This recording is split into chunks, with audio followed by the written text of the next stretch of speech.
violating the things that happen as a result of it. Well, today we're going to talk about the way we can rebuild trust within our school district, within our community, with our parents, with our students, or if you're in a business arena or the business arena, we can talk about the ways in which trust can be rebuilt within your company.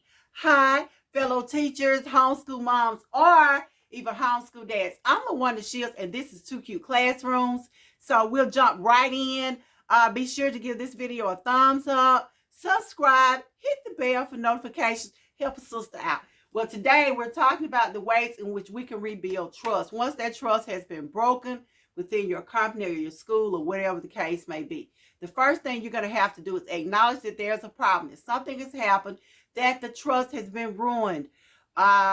We don't know, or I don't know at the moment what the cause is. Acknowledge that there's a problem, and then find out what caused the problem.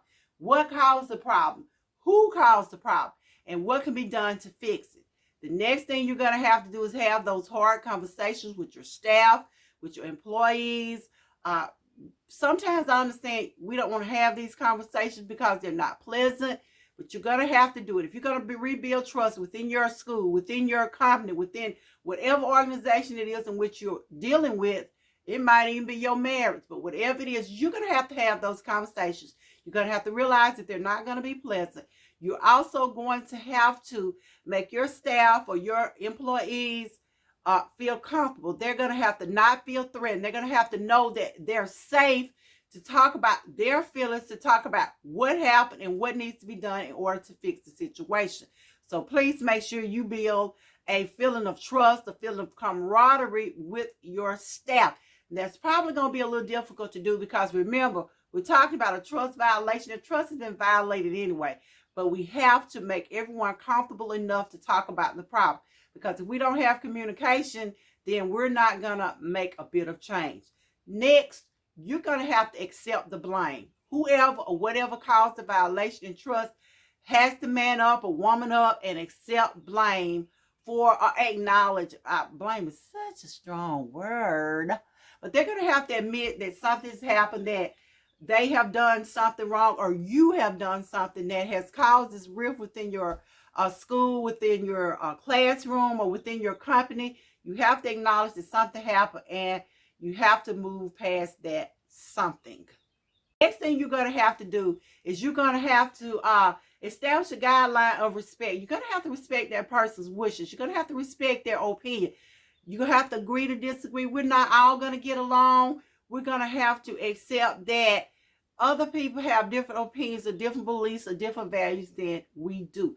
When you're talking about a school or a company, of course, you know, you try to hire people or you try to have people there to have the same beliefs or the same ideas that you have, but sometimes they don't. We're not going to always be just in complete harmony. We're not identical duplicates of each other. So, and you need that. You need that with a company, within an organization. You need somebody that does have a different opinion than you does, that looks at things from a whole different perspective, so you get a broader view.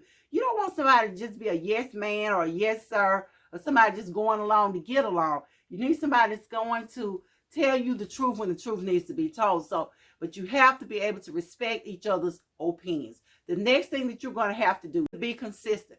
You're going to have to do what you said you were going to do when you said you were going to do it, and you're going to have to do it over and over and over again. You're going to have to show up every day and do this. If you promise them that you're going to let them do this, even though it may be so tempting, especially for people in leadership, bosses, principals, or even educators, or whoever it is, it's hard not to want to get in and micromanage, but you can't. If you say you're going to let them do it, let them do it. Remember, we're trying to rebuild trust. Trust has been destroyed.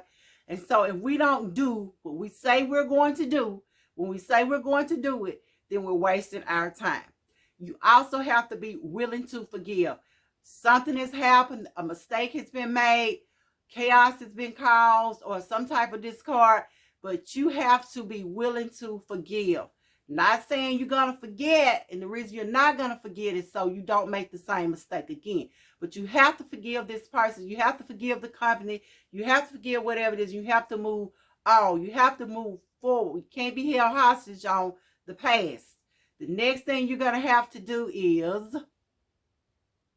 cannot be, the next thing you're going to have to do is, you can't be self-centered. This can't all be about you, what you want and your needs and what you think is best. It has to be what's best for the school, what's best for the school district, for my students, my parents, or my company, or whatever my organization is. I have to be willing to think beyond myself. I have to look at the whole picture and not through these little small lenses where I only see what I want, what I need. I'm trying to push this. I'm trying to rebrand. I'm trying to do this.